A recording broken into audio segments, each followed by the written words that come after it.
There's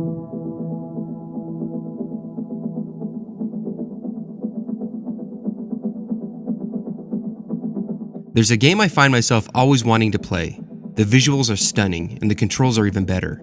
You're able to smoothly and accurately maneuver the characters through jungles, caves, and dense whiteout snowstorms.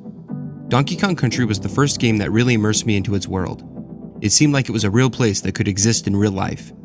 The graphics were unbelievable for the time.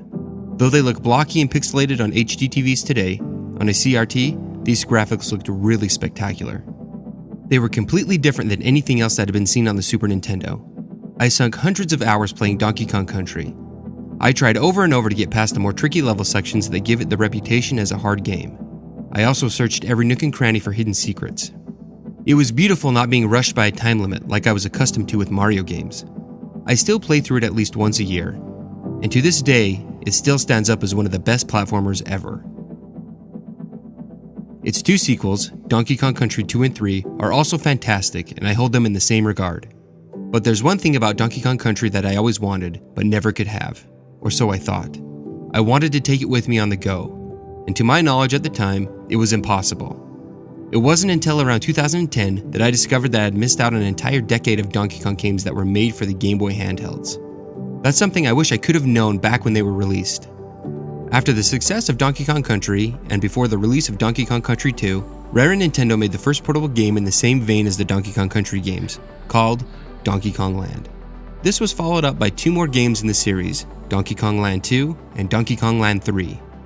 Both improved the games visually and how they control. The third game notably has a Game Boy Color release, only in Japan. These games really push the Game Boy's limits and really stand out among the vast Game Boy library. The first game, which tried its best to replicate the look of Donkey Kong Country, did so quite well. It looks like the Super Nintendo original, but isn't a remake of that game. It's a totally new game with new levels and enemies. Playing it on an actual Game Boy or in a monochromatic color scheme really shows the graphical style flaws. Donkey and Diddy really blend into the background, which makes it quite difficult to differentiate the two. The controls are also a bit stiff, making them feel quite different than the 16-bit titles.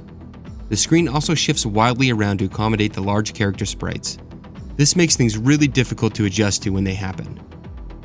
The second game, Donkey Kong Land 2, changed things up a bit. The character sprites are smaller, making it easier to see what's coming, and the backgrounds aren't nearly as detailed. The characters are much easier to see while playing, and the screen doesn't have to shift so erratically to accommodate the large sprites. The controls were also adjusted to make them feel more fluid. They feel much more in line with what the original titles have. It's actually quite amazing how well they feel on the Game Boy. Game Boy games usually don't have such great feeling controls. It's amazing what Rare was able to do with this second title. Donkey Kong Land 3 follows Donkey Kong Land 2 with the simplified background graphics and great controls. This game feels great to play. The Game Boy Color version looks fantastic. In fact, the other two games look better when played with the Game Boy Color's color palettes, especially Donkey Kong Land. These games were released in 1995, 96, and 97, all coming out between and after the Super Nintendo game releases. There was, however, one more release that came after these three games, one that was very ambitious, even after the experience that was gained after making the Donkey Kong Land trilogy.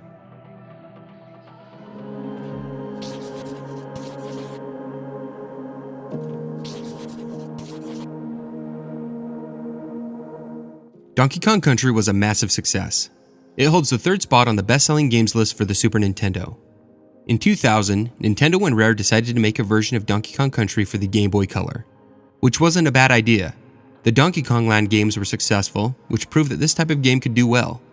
Also, Donkey Kong Country was already a popular game, so why not bring it to the current Nintendo handheld? Donkey Kong Country for the Game Boy is almost identical to the Super Nintendo original.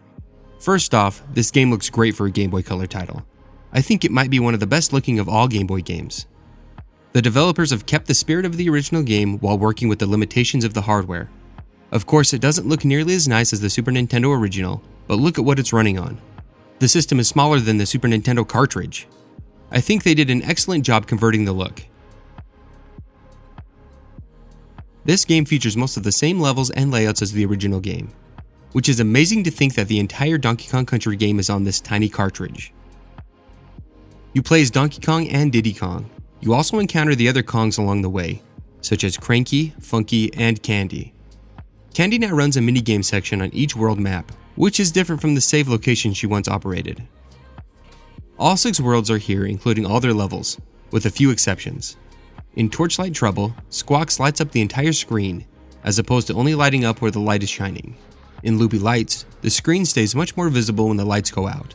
I'm sure this was done because the display on the Game Boy Color is dim, and this would have appeared completely dark. Which makes sense, but now that we can play it on a fully lit TV, the illusion doesn't translate. An unexpected change was Winky's walkway. It's been extended. This gave me quite a shock because I was ready for that level to end. The biggest addition is the appearance of a brand new level, exclusive for the Game Boy Color release. In the last world of the game, positioned between Funky's Flights and Loopy Lights is a brand new level, Necky's Nutmare, and it's full of mini Neckies. I was unprepared for this level, and enjoyed seeing something new in a game I had played so many times before. Visually, it's a great looking Game Boy Color game. It even controls great for a Game Boy Color game, but not for a Donkey Kong Country game. The original Donkey Kong Country is the platformer I hold against all other platformers. The controls are exceptionally responsive. When you mess up, it's your fault. The controls cannot be held responsible for your mistakes. The game's difficulty is not attributed to trying to rein in the controls. This game, however, is the opposite of that. The controls were definitely part of the challenge. I swear the jump button isn't registered on some of these sections. Also, the jump arc is very different from the original game, and even some of the Donkey Kong Land games. There's no real momentum when jumping. Once you reach the apex of the jump, the character falls instantly down, I think. It's actually quite difficult for me to pin down exactly what's different about it.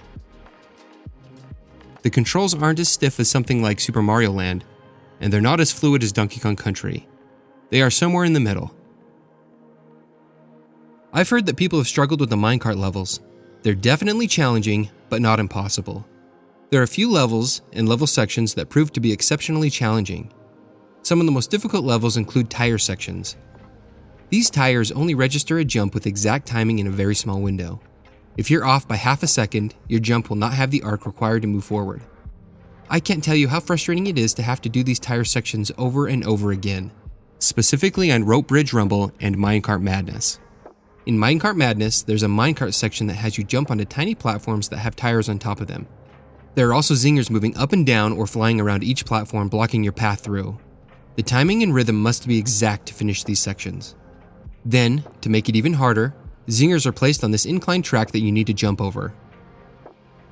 In Rope Bridge Rumble, you have the option to grab the Winky Animal Buddy. This version of the frog feels like you have the tires permanently attached to you. You have to press the jump button at the perfect time in order for Winky to have a decent jump. I prefer not playing with Winky, but the problem in this level is that it's filled with zingers, and Winky has the ability to kill the zingers when he jumps on them. This in the original game is a no-brainer, but this is the Game Boy Color version that makes jumping complicated. The frog, when used in combination with the tires, makes for sections that will drive you insane. I've failed more times than I can count on this level.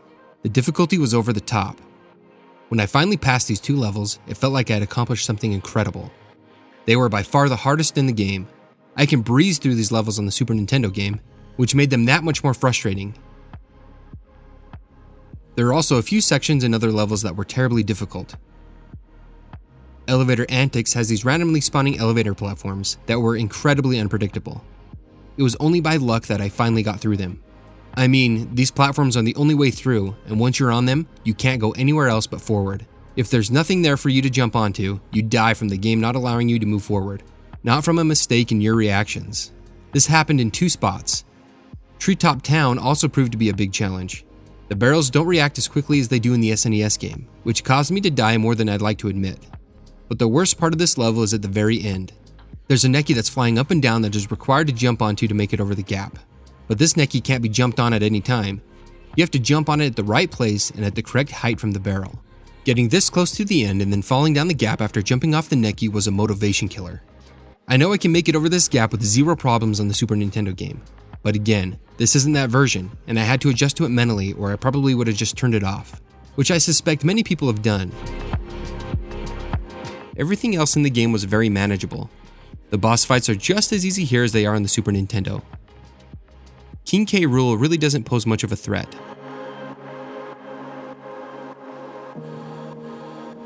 Donkey Kong Country on the Game Boy Color brought the home console experience on the go. This was something special. Unlike today with the Switch and 3DS that allow us to take actual Super Nintendo games with us anywhere we go, playing console games on the go wasn't something that was seen very often. That didn't really become commonplace until the Game Boy Advance era of gaming. The effort it took to convert the original Donkey Kong Country to the tiny Game Boy Color must have been enormous. This game plays like the original almost beat for beat, and it's amazing it was even pulled off. Besides being able to play this game anywhere I go, being able to play a game that means so much to me in a different light with new additions is something I'm glad I was able to do. Even though it has its flaws, it challenged me in ways I haven't been challenged in years with the original Super Nintendo game.